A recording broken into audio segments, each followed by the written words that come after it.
Good Sons, written by Tom Magicki. It was summer 1997 when I moved to Evansville, Colorado. It was supposed to be a pit stop, a cheap place along my route, hopefully to make some money to take me the rest of the way to California. I had some friends living in San Francisco that I'd planned to crash with until getting on my feet. But even paying for 1/4 of an apartment in San Francisco cost way more money than I had to my name, which, after staying in motels and eating out for several weeks, was almost zero. It was in Evansville that I met Tony Ridalgo. I saw his name on a flyer in the town's visitor center. Looking for a plumber's assistant. No experience needed. Competitive pay. Usually, competitive pay was code for "we pay shit," but I decided to give it a shot anyway. I called him from a payphone, thinking he wouldn't answer as it was late in the day. "Hello," he asked in a gruff voice of someone who'd spent decades smoking. "Hi, I'm calling about the job," I replied. He paused for a moment before saying, "What's your name?" "Forrest." "Are you a local?" "No, I actually just got to town earlier today." Again, he paused. I'd wondered if he'd hung up, but I could hear a soft breathing on the other end.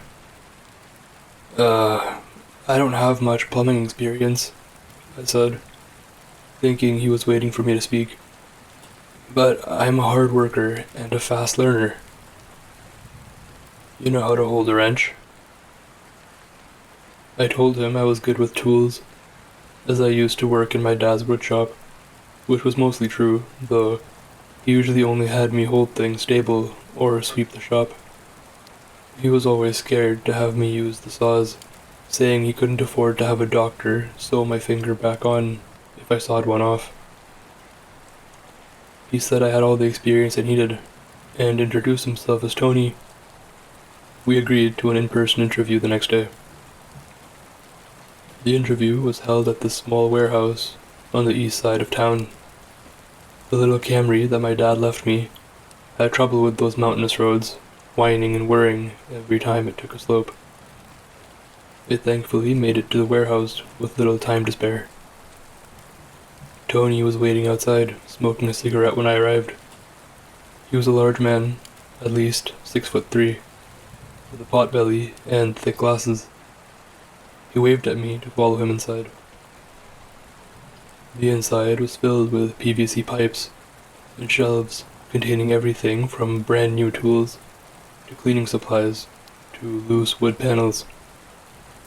I would have thought he was running some sort of miscellaneous hardware store out of the place. "Got everything you need, I suppose?" I said to him while looking around. "Yep," he said. "Just me here, and ordering supplies takes a while, so I tend to hoard the stuff that I need." He led me to an office in the back with dim lighting and a desk stained white with paint. "You said your name is Forrest, right?" he asked. "Yes, sir," I replied. "Forrest Aldez." "Where are you from, Forrest?" "North Carolina, a small town called Louisville." "Long way from home." "Yeah, it was time for a change." He paused. "Well, to tell you the truth, I just need someone that I can trust."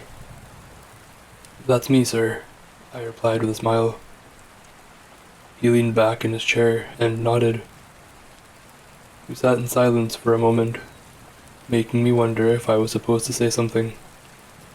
Eventually, Tony leaned forward and met my eyes. "Family?" he asked. Got some cousins that I don't really talk to back home," I replied. "And I never really knew my mom." "And your dad?" I shifted in my seat. He passed away." a few months ago. I'm sorry to hear that. No, I said. He was sick for a long time. I think it was for the best. He smiled to himself and nodded. We sat in silence for another moment as his eyes drifted to a picture frame on his desk. He smiled at it and then turned it around. There were 3 people in the picture, all standing arm in arm in a clearing surrounded by pine trees. Tony himself, a thin woman, and a young boy with shaggy blonde hair. I leaned forward and smiled. Beautiful family you got there. He turned the picture back and smiled. Yes, thank you. Family's important. The most important thing that there is. You're right about that, I said, smiling. He stared at the picture for another few moments before turning back to me, as if he had forgotten I was even there. Well, Forrest, I think you'd be a great addition to the team. And by team, I mean me, he said with a laugh. He leaned over to shake my hand, and I shook it back. I was prepared to talk money, but before I could say anything, he told me the salary, which was less than I hoped, but more than I expected. Either way, it was more than my current pay of those $0 per year. He stood and shook my hand. You'll start tomorrow, he said. The jobs with Tony took up most of the day, and he was right. There wasn't a lot to most of the jobs, at least on my end. Install some pipes here, unclog a sink there.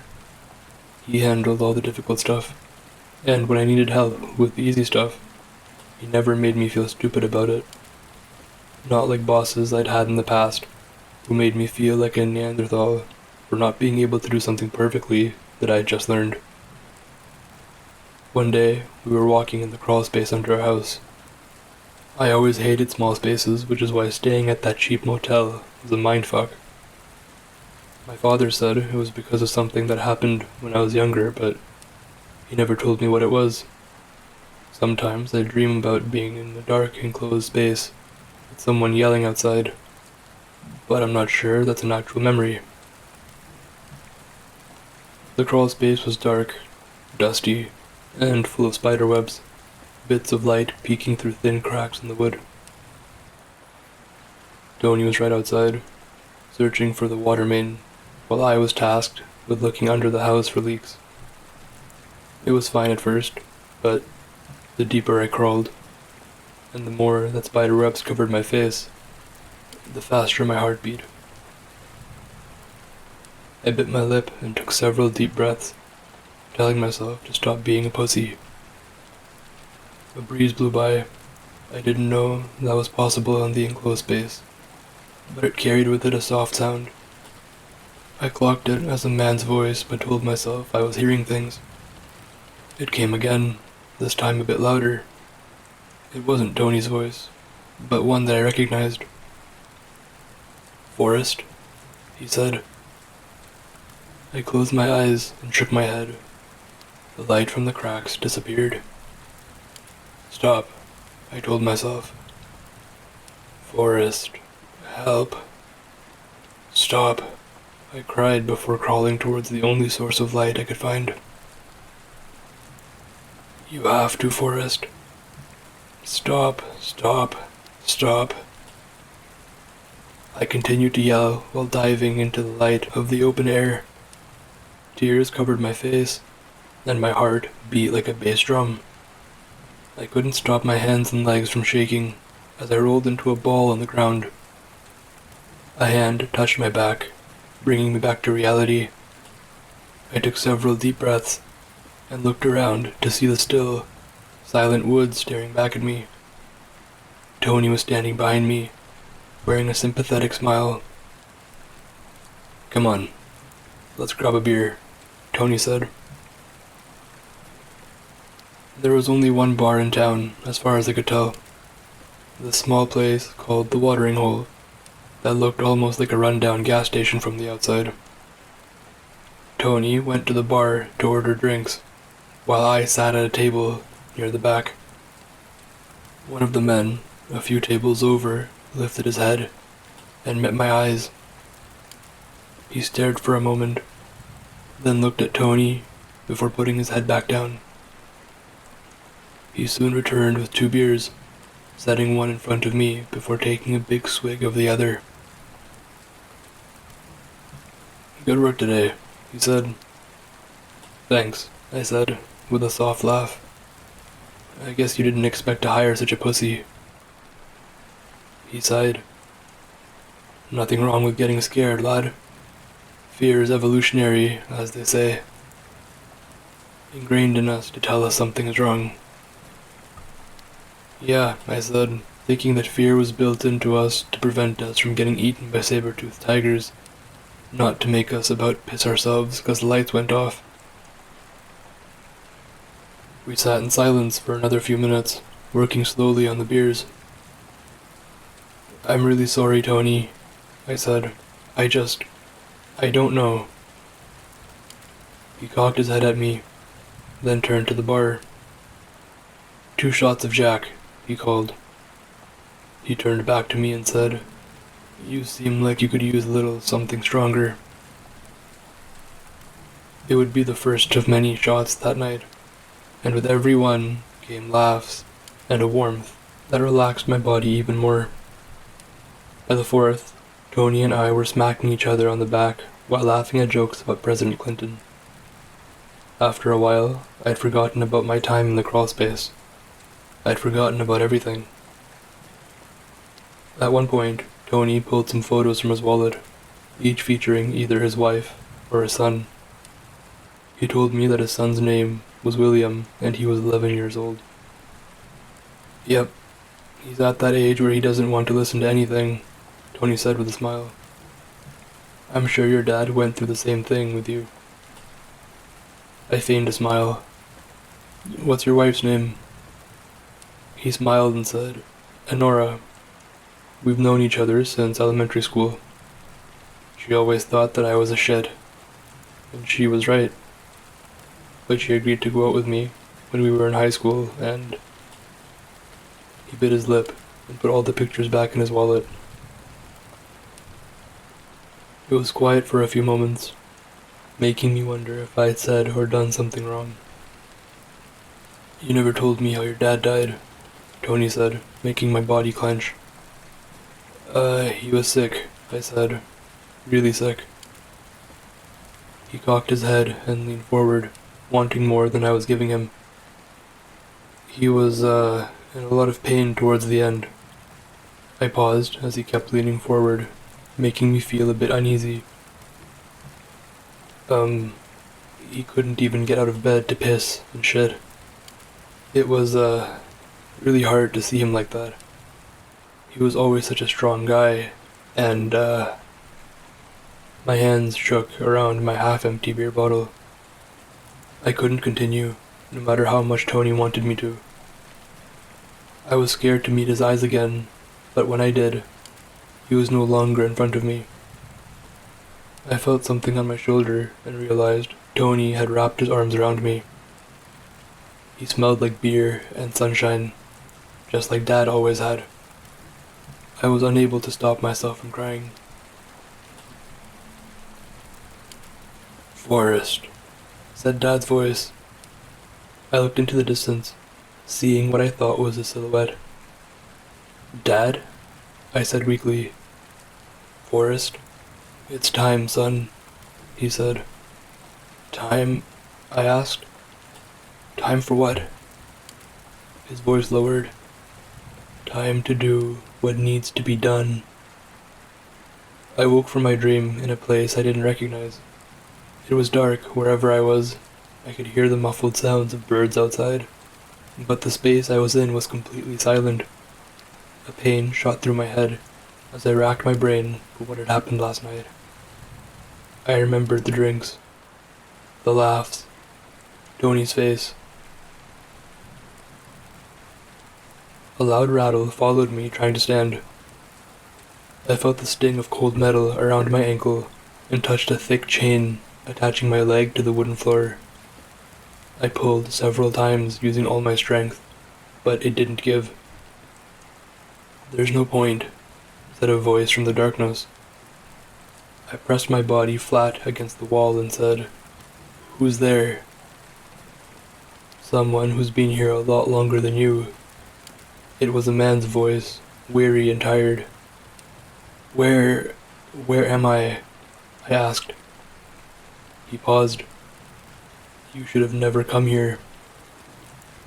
Another chain rattled from the other side of the room. Whoever it was started moving towards me, dragging their chain slowly behind them. "Stay the fuck away," I cried. The room went silent for a moment. Then the voice said, "Sorry, I wasn't trying to scare you. My name's Graham." I'm Forrest," I said. "Forrest," he said before coughing. "Nice to meet you." "Where are we?" I asked. He sighed. "Did you take a job as an electrician's assistant?" My heart dropped. "Plumber's assistant." "Ah," he said before coughing again. "Well, I hate to tell you, but..." The door opened, releasing a silver light into the dark room. In the doorway stood a boy that I recognized from the picture on Tony's desk.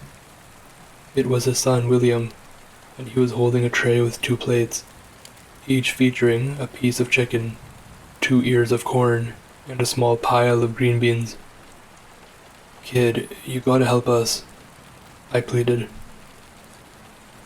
He looked at me for a moment, standing about a foot shorter than me. Then he took one of the plates off the tray and placed it in front of me. He turned to Graham. The light shone on him just enough for me to instantly notice something was wrong. He was completely naked, except for his underwear. His eyes were bloodshot, and his body was thin and pale. But the strangest thing was that all over his skin, there were these weird black dots, each about the size of a quarter and perfectly round. I paused, staring at him, trying to understand what my eyes were seeing. But before I could, the boy had left the room and shut the door, leaving us both in the darkness again. I had a hard time believing it at first. I hadn't known Tony for that long, but to think he was some freak that kidnapped people and chained them up was beyond comprehension. Still, it was hard to argue with solid evidence. I had just moved to Evansville from a few states over, Graham said through the darkness. After I got out of jail, I couldn't find a job back home. Not even any of the local fast food places would hire me, after they realized. I needed to go where no one knew who I was, he huffed. I was such an idiot for confiding in Tony. It just made him realize no one would miss me if I were gone. I thought about my own night with Tony and how I told him all my family was gone. The only ones waiting for me were my friends in California, and they were more acquaintances than anything. A couple of guys I'd met at a music festival in Tennessee who'd said I could crash with them in California. Thinking about it, I wonder if they'd even meant what they said. It was probably just the weed, alcohol, and good vibes of the festival that made them so friendly with a stranger, and I hadn't contacted them since. I had their address, but that was it. The whole thing began to feel stupid. I had been blinded after Dad's death, thinking leaving town was the answer. "I don't suppose you have anyone looking for you?" he asked. "No," I replied. My leg tapped the plate of food that I hadn't touched, despite my stomach begging for it. I had heard Graham smacking his food on the other side of the room, but I couldn't bring myself to eat food provided by these freaks. "What are those spots on your body?" I asked. "Spots?" He paused. "It's probably better you don't know until you have to." "What?" I asked. The door opened again, letting in a sliver of light that burned my eyes. I only saw the legs of whoever it was before going temporarily blind. "Will?" called a voice I recognized as Tony's. "I told you, you didn't need to leave the light off unless your mother is in here." My eyes finally adjusted, and I spotted Tony's large body standing in the center of the room. "Sorry about that, fellas," he said calmly. "Can't be much fun sitting here in the dark. Plus, it's bad for the skin." Now in full light, I could see the things on Graham's skin. They were wounds.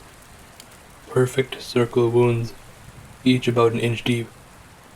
Some were pink and moist, suggesting they were fresh, while others had started to scab with dark, red blood. What? I said, almost forgetting Tony was in the room with us. "Looks a bit like Swiss cheese, don't he?" Tony said. I screamed as I slid against the wall, continuing to kick my feet, as if doing so would push me through the wood. "Not much room left on you, is there?" Tony said loudly.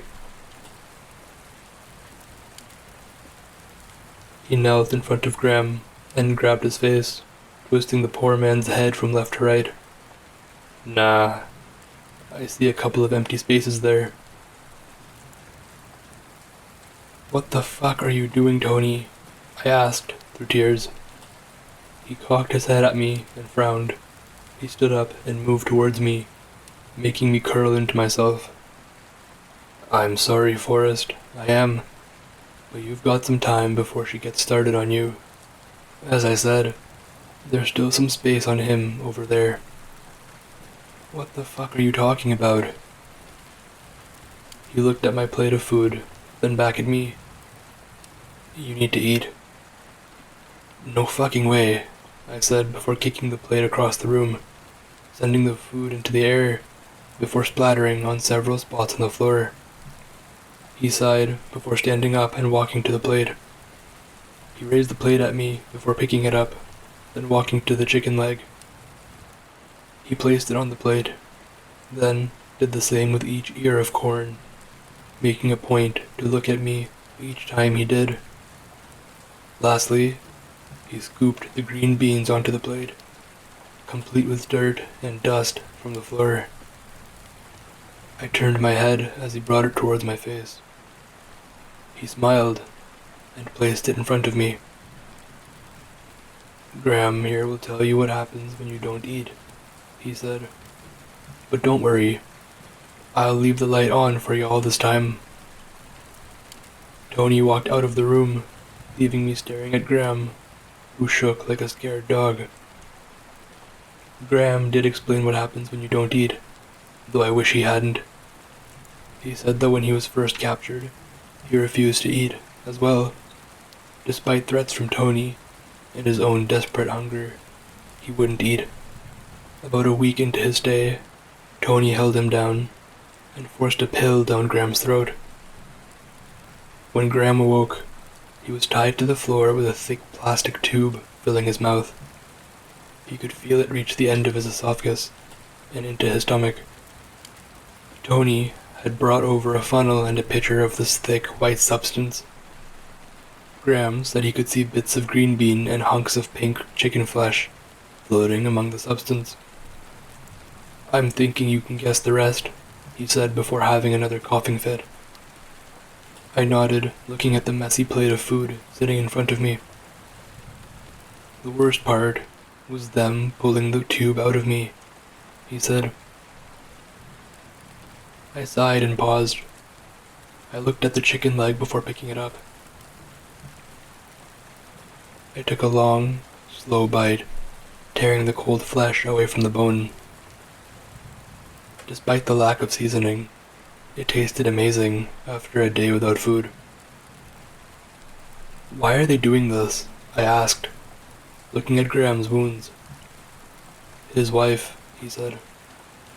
"His wife? Is she the one doing that to you?" I asked. He nodded. but I think she's almost done with me. I wanted to ask him why they were doing this, how they took the flesh from him in perfect circles. However, he started to cry, and I didn't want to push him any further. "Have you ever tried to escape?" I asked. "I haven't," he said. "But the person who was here before me did. She didn't make it very far." My eyes widened. It hadn't crossed my mind that they'd done this to more than Graham.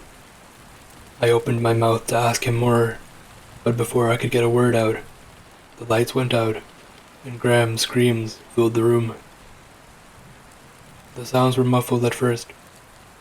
Something moved down the hallway towards our room. It scratched the wooden floor like a creature with long claws, moaning through the thin walls. Its moans sounded like someone squeezing out their last few breaths, labored, and filled with mucus. Graham sobbed the whole time, his cries growing fainter as the thing drew closer to the door. I clenched my body into a ball as tightly as I could. The door opened slowly, creaking the entire way. There was a short pause before the scraping continued into the living room, moving towards Graham. He whimpered as it sounded like the thing was upon him. There was a series of sloppy, squelching sounds before a loud pop, followed by a loud shriek from Graham. These disheartening sounds continued for several minutes. I sat as still as possible, only able to imagine what was happening to poor Graham.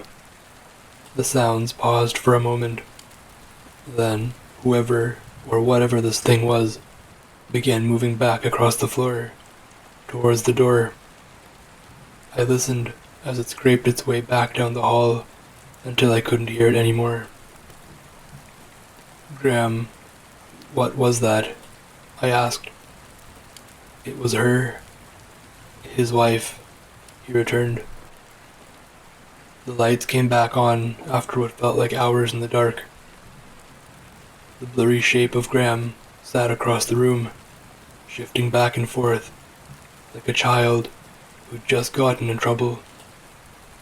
When my vision cleared, I saw he had a new wound, this one on his face, directly below his left eye.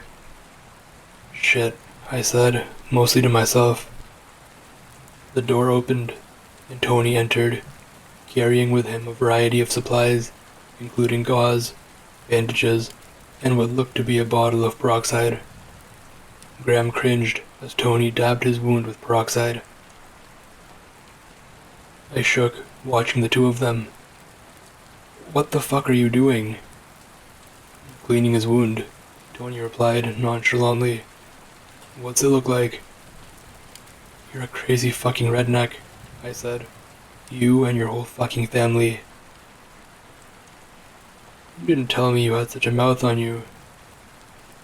"What kind of fucked up shit are you doing to him? Making skin coins or something?" "Skin coins?" he said with a laugh. "What does that even mean?" "Some imagination you've got on you, Forrest."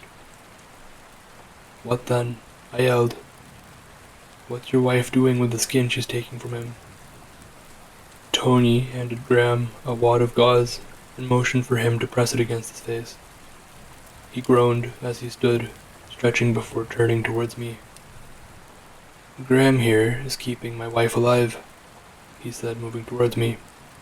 "Like I told you, she got sick a few years back." He knelt in front of me as I pressed hard against the wall. "She was wasting away right in front of my son and me," he said, shaking his head. "And those damn doctors said there was nothing they could do for her, but we found a way to help her." I paused, staring at him with intensity, though he showed no signs of intimidation. Instead he smiled and placed his hand on my shoulder. I quickly pulled away, and he stood up. "I'm sorry you couldn't do the same for your father," he said. Graham lay with his body flat against the ground. His breaths had become more labored over the past few hours. "We just need to figure a way out of here," I said. "Where even is here?" "The girl who tried to escape before me, she said we were in some house, but there are no neighbors nearby." I paused. "Do they have a vehicle?" She said there's an old truck outside, but didn't have an idea if it worked. I sighed and dropped my head. "You should just drop it anyway," Graham said. "When that woman tried to escape, well, they made sure that she didn't again." He pointed to a space on the back wall where 3 holes sat in a long triangle. "You ever seen a crucifix?" I tried to shake the image of a woman standing there, hanging, screaming her head off, but I couldn't. "I'm not making it much longer, I think," he said. He rolled over to face the wall. I thought he might be going to sleep, but he started to lift his shirt. I noticed it was stained yellow as it traveled up his back. His back was covered in circular wounds, just like the rest of him. Near the center, I noticed the bottom of a dark bruise. He continued pulling his shirt upwards, revealing a collection of wounds that had grown together, forming a large yellow spot about the size of my palm, with a black outline. "It's infected," he said, "and Tony doesn't know." "If we get out of here, we can get you some help," I said. "I'm not going anywhere," he said, turning back around to face me. "And you shouldn't try."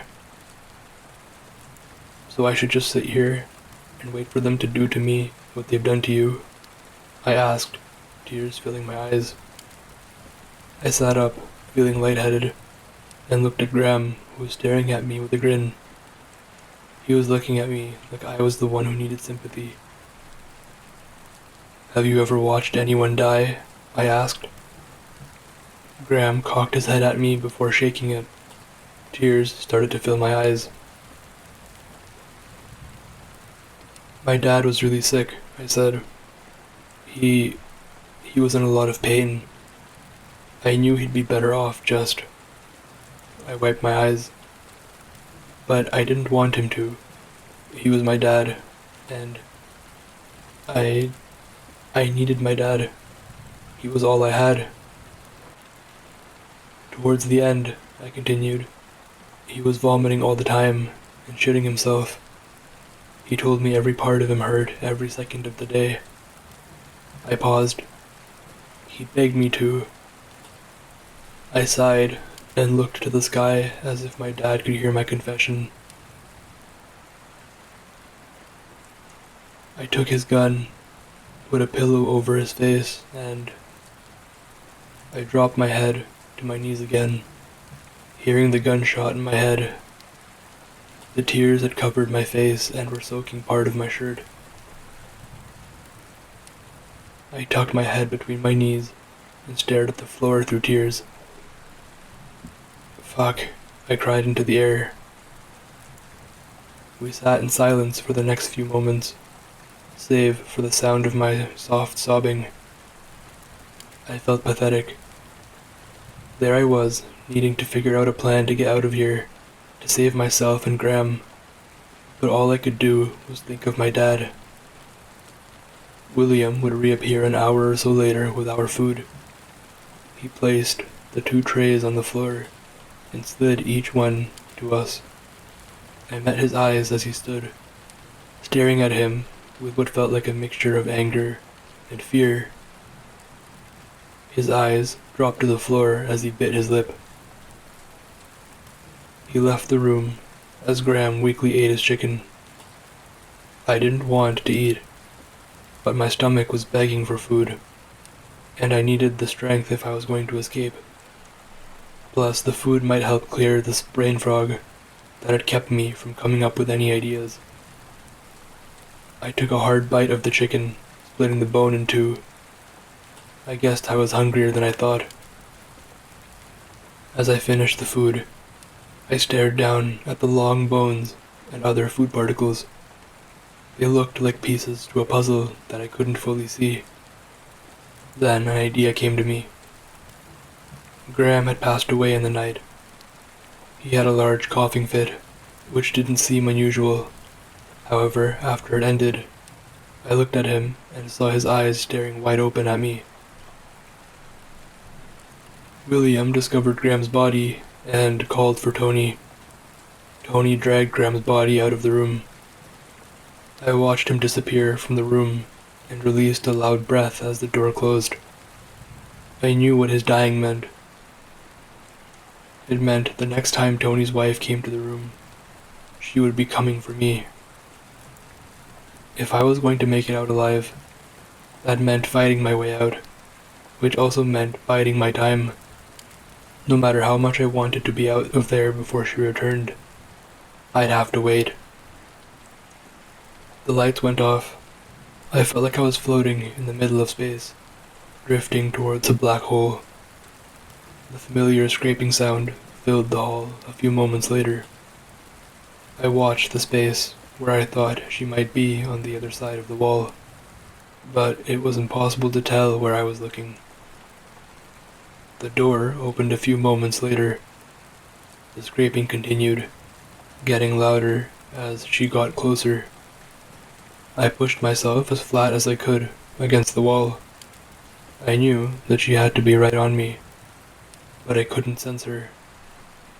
The scraping had stopped, and no warmth or breath was coming from the space in front of me. Then, like a snake attacking from under a pile of leaves, she pierced my neck. It didn't take me long to realize that she wasn't using a tool to make the wounds as I'd previously thought. I felt teeth, a tongue inside of a warm mouth that I couldn't comprehend the shape of. Saliva dripped along its sides, or maybe it was my own blood. I screamed as her teeth dug deeper and deeper into my skin. I tried pushing her head away, the skin of which was cold and dry like leather. However, she was latched like a big dog on a bone. I knew that it was time to try my Hail Mary, so I reached into my back pocket and dug out the chicken bone from earlier, the broken one with a jagged edge.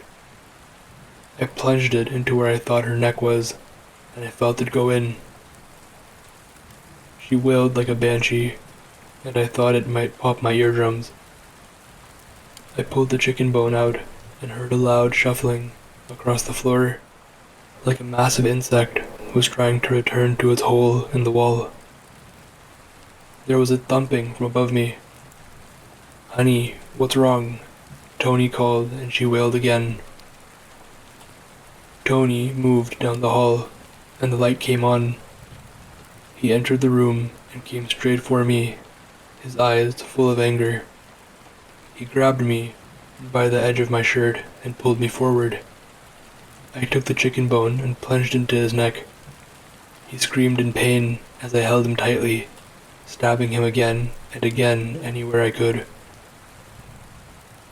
He tried pulling away, but I kept a vice grip on him, stabbing with one hand, grasping at his pockets with the other.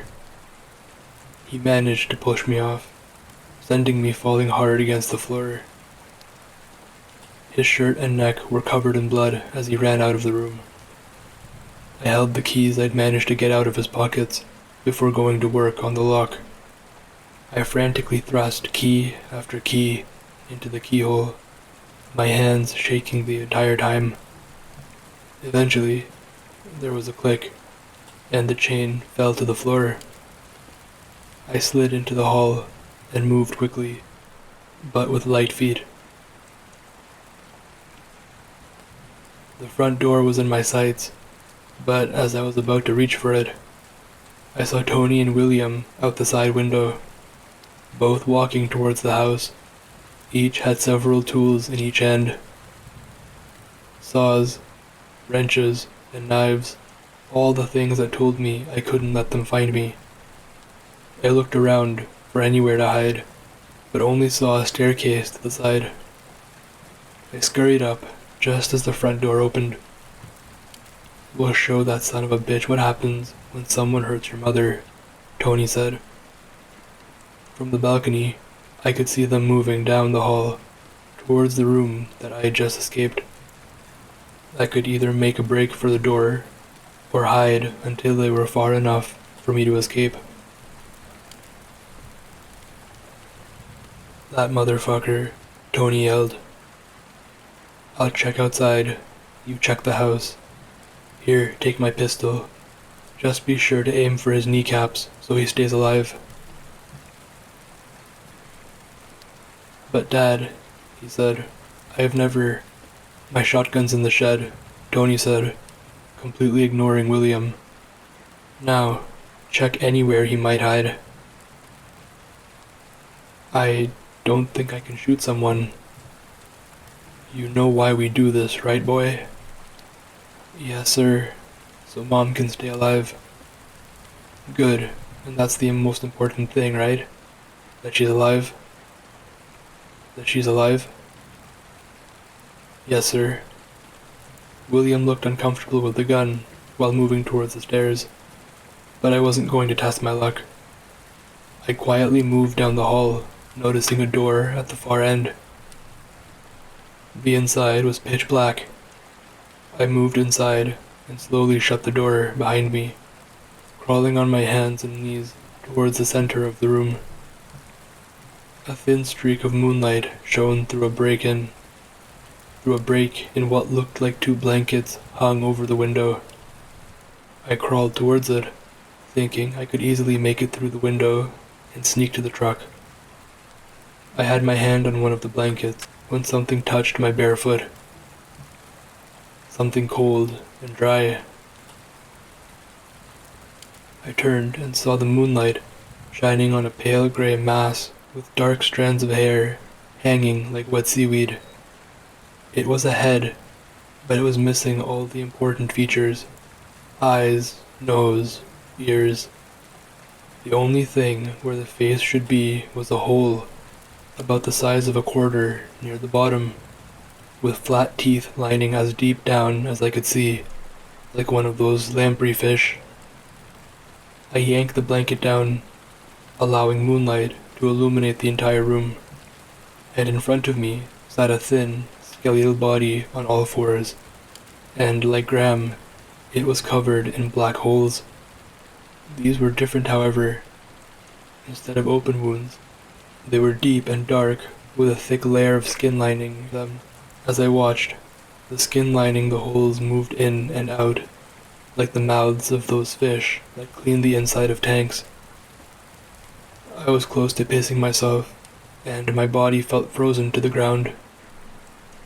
Free me," she said in a weak, gravely voice, which made my eyes widen and my bladder release.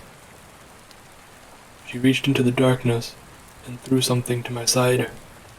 I couldn't seem to look away from her, but felt around the floor before grasping a wooden handle. I lifted it, to see a large butcher's blade. "Can't myself," she said. I couldn't tell where the voice was coming from on her body, but it wasn't her mouth. She lifted her head, exposing her neck and the large hole underneath. She pointed to the bottom of her chin and said, "Please, free me." I looked at the knife, and then at her. Despite her not looking like anything resembling a human, I could feel the despair coming off of her. "Please," she repeated, stretching her neck even longer. I can't." "Mom?" came a soft voice from the hallway. I hadn't noticed William come in, but there he was, staring with wide eyes at the knife. They drifted to his mom, who still had her neck stretched out, begging me to drive the knife into her. "Mom," he cried before running towards her. As he did, I ran to the window, unlatched it, and then leapt out. I stood at the edge of the roof and paused. It was 2 stories down. If I landed wrong, My ankles might snap, ensuring that I'd never be able to escape. In my sights was the old truck Graham had mentioned. I felt the key ring in my pocket and hoped the truck key was in it. Tony's wife wailed so loudly I had to cover my ears. I heard Tony yell something. I didn't have time to think, so I took a deep breath and slid off the side. My body rolled as it hit the ground, and I stood unscathed save for a few scratches from some rocks. I got my bearings, then spotted the truck a few yards away. While sprinting towards it, I grabbed the keys from my pocket. "There he is," cried Tony from the upstairs window. I continued to run, reaching the truck in a matter of seconds. It felt like I could hear Tony stomping towards me, even though he was still inside. I jumped into the truck and tried the first key, but it didn't fit. Same with the second and third keys. It felt like there were 100 keys on the ring at that moment. I'd gotten to the very last one and pushed it into the ignition, but it wouldn't fit. I screamed as I pushed again and again, but it was no use. There was a tap at the window, and Tony stood outside, wearing a smile and holding another ring of keys in his hand. I sighed with defeat, wondering if I refused to get out, if he would go ahead and kill me. It would be much better than the alternative, but I couldn't do it. I stepped out of the truck and stood next to Tony. He poked the barrel of his gun into my neck and began leading me back towards the house. A gunshot went off, but it wasn't from Tony. It came from the side of us. We both turned and saw William standing there, the pistol in his hand, smoking. Tony looked at his shoulder, and I spotted a hole with blood seeping from it. The gun fell from Tony's hand and onto the ground as he screamed in pain. I picked it up as quickly as I could and snatched the key away from Tony's hand.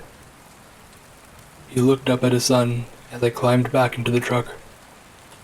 "What are you doing, boy?" he cried. "Mom doesn't want this," he said. "We have to stop." "You little shit," Tony said as I cranked the truck. "You know how far I had to go to find someone who could fix your mom? That witch didn't fix her," he cried. "She cursed her. And you think just 'cause she's alive it's better?" "At least she's with us," Tony cried. I put the truck into gear, seeing William's eyes filled with tears ahead of me. "But she doesn't want to be. She'd rather be dead. She just told me, and she told me you won't let her." I pressed the gas hard, sending clouds of dirt and gravel behind the truck. However, as I drove by William, time seemed to move in slow motion. We met eyes. His eyes were heavy and desperate, and told the story of a kid living a life he desperately wanted to escape. I continued down the driveway, watching the small silhouette of William in the rear view until he disappeared over the horizon. The police went to check out the place after I reported what happened. However, it was cleared out by the time they got there. No trace of Tony was ever found, at least as far as I know. I eventually found his wife's obituary. She died 3 years before he kidnapped me. In the picture, featured in an old newspaper, she wore a bright smile with Tony on one side and William on the other. I still hope they could find Tony one day, even though he's likely close to death by now. Not just so Tony could face justice for what he'd done, but I randomly get this feeling of wanting to speak with William again. I wanted to believe he managed to escape life with Tony, and I would have liked to tell him I knew what he was going through in some small way. Though our circumstances were very different, at the end of the day, we were both just boys doing what our fathers wanted.